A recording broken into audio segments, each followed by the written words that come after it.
More than 250 experts in the traffic signals industry joined together in person to hear a range of papers here in Nottingham. These recordings are brought to you by AGD Systems, Colas, SRL Traffic Systems, Smart Video and Sensing, Vivacity and Unex Traffic. So yes, good afternoon. Manual for Smart Streets. Just to say a little bit about the Connected Places Catapult. So our mandate is to grow the economy and deliver government policies, and do that by linking together government, industry and academia, and sparking innovation and delivering innovation and projects and the ilk. So the Manual for Smart Streets, it's intended to provide national guidance that supports the use of technology for roads. And there's some background to this. We previously produced LAMP, where we put together a set of use case guidance to bring, with the intention of bringing local authorities up to date with new technology-driven traffic management services. And then also recently, the DFT put together they published a connected vehicle data research report, which also put together some kind of strategy and framework with regard to connected data, which is also an input here. And so our intention for this Manual for Smart Streets is to help enable the delivery of these 6 action plan areas that was structured in the CVDR. So what are smart streets? What did I miss there? Oh, nothing. So what are smart streets? Well, they could be described as when the management, operation and maintenance of roads is enhanced by the application of technology. But I mean, technology's been involved in roads for a very long time, so what on earth are we really talking about? So if I kind of talk specifically in the context of traffic management, you could say that it might look a little bit like this. So at the moment, the vehicle is, in a sense, an uncooperative actor. The infrastructure has to have sensors that detects those vehicles, finds out information about it. There are things that that sensor can't determine. It doesn't know if it's a Euro 5 or a Euro 6 vehicle. It doesn't know the route of that vehicle. And then the road users, be them drivers or pedestrians, they're traditionally having to pick up a lot of information from road signs or bus timetables as well. So traditionally, this is somewhat reliant on direct control of road users through traffic signals and signs, and data has to be collected directly by the infrastructure. So, and just to say, you can see there's a bit of a discrepancy there. So in the Manual for Smart Streets, we have a bit of a focus on the local authorities and the urban, but we are trying to cover roads in general. But Smart Streets just has a certain ring to it. So that's kind of how we came up with that name. So if you take this traffic management, you make it smart. So what we mean by that is putting in the cooperative connected communication in there. So now you get all the orange arrows. Now the vehicles are cooperating, talking with the infrastructure. You can find out information. The end users, they're more connected. So now they've got they are able to get more information. So able to be push data about GLOSA, parking information,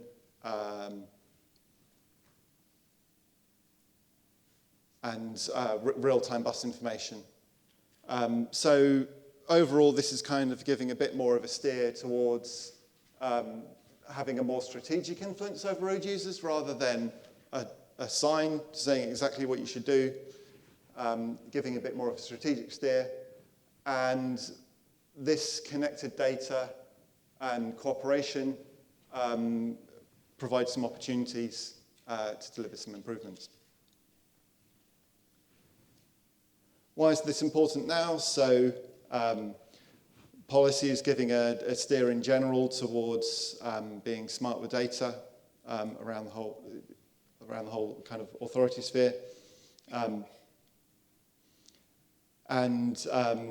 There was the local transport data discovery had a particular statement there to create a framework for standards for local authorities to support current and future services. And again, there's policy about digitalization, and this is something that does have commercial opportunities and can deliver societal impacts. So just to say something about the kind of the challenge we're trying to overcome with the manual for smart streets is that if you want to introduce smart streets functionality, that's got a life cycle starting all the way back at kind of high-level policy formation and going all the way through to decommissioning. And every step of the way, there are challenges that need to be overcome. So all this kind of stuff, what are the benefits, et cetera, et cetera. All of these challenges and questions need to be answered as that life cycle progresses. So what we're doing is developing use cases that provide some guidance to help have a guide to overcome those challenges, essentially. And it doesn't stop exactly where that arrow is. It's a bit of a blurred line. But there is a bit of a focus on this immediate set of work to get to that kind of stage where specifications can be written, business cases can be gone through, because that then helps get the resources on board that can then give it the impetus to carry on through.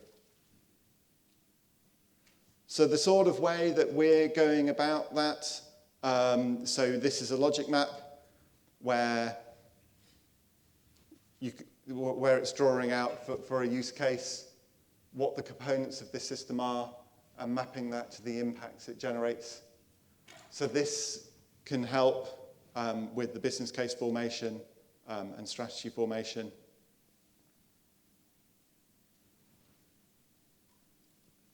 Specifications are pretty tricky. So in one sense, you want to give people exactly the information they need to have a detailed specification and write a tender or so forth.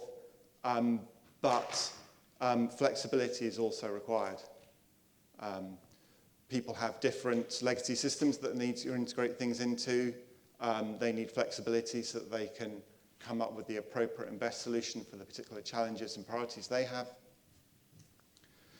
We don't want to, if you're prescriptive, you may then cut out good new solutions and products that are being brought to market.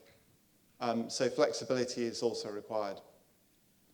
And our current approach to that is to draw out user journeys, so taking a top-down approach of drawing out what is the user journey, what are the activities that the service provider is going through, and then this provides an initial framework that we can then discuss, put signposts to good codes and standards and practice that is out there, and give a general guide to help people who are putting together those specifications put it together and to verify what they're doing, but not be overly prescriptive.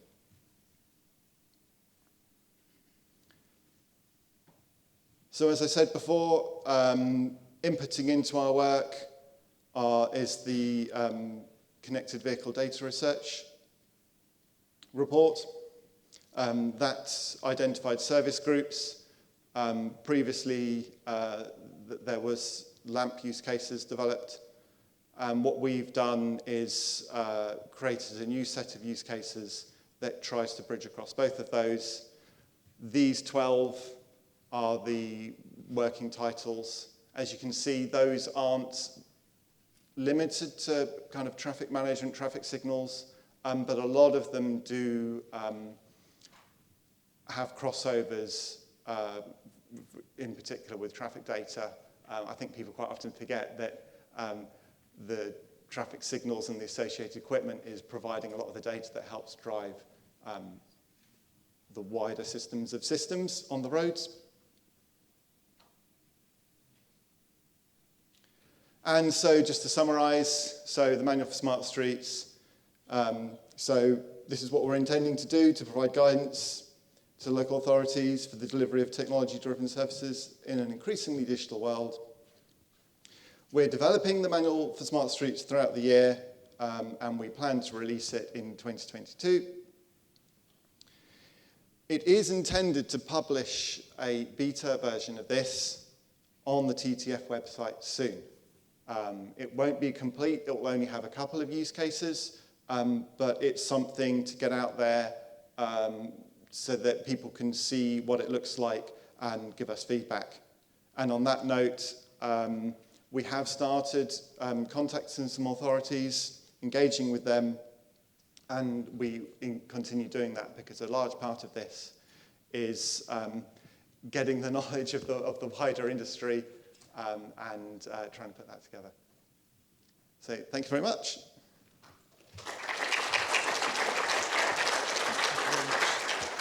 Thanks, Thomas. Does anybody have any questions from the floor? We have a gentleman up on the top left. If you just remember to offer us your name and organisation, please, sir.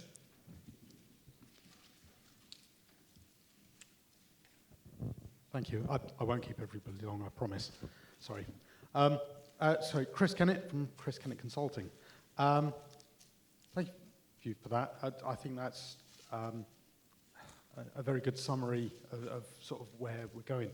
My personal experience is a lot of local authorities are very good at following that process, and you've got a lot about procurement and stages of procurement in there with the tender evaluation. One thing that I would suggest is missing is resource evaluation, because you've got a single box near the end for implementation and operation. And many authorities that I've worked with get to that point and discover they do not have the resources to operate the system they just bought.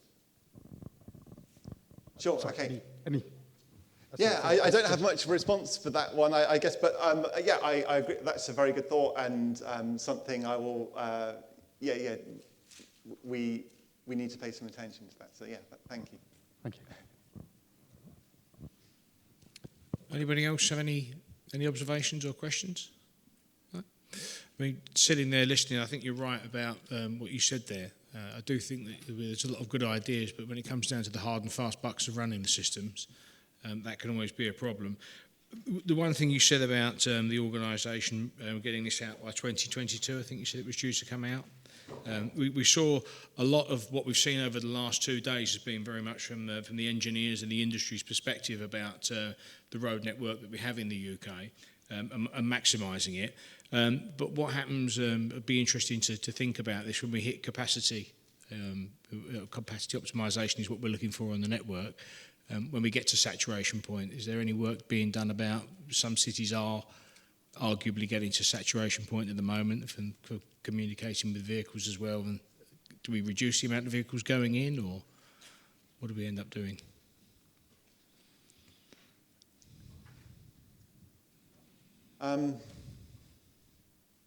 I think that this piece is kind of specifically looking at kind of how the data and how the technology is managed, and probably isn't going to be saying too much in terms of like how aggressive or not should a policy be in terms of gating, managing traffic. Sure. But it could potentially influence that kind of area in terms of providing better visibility in terms of how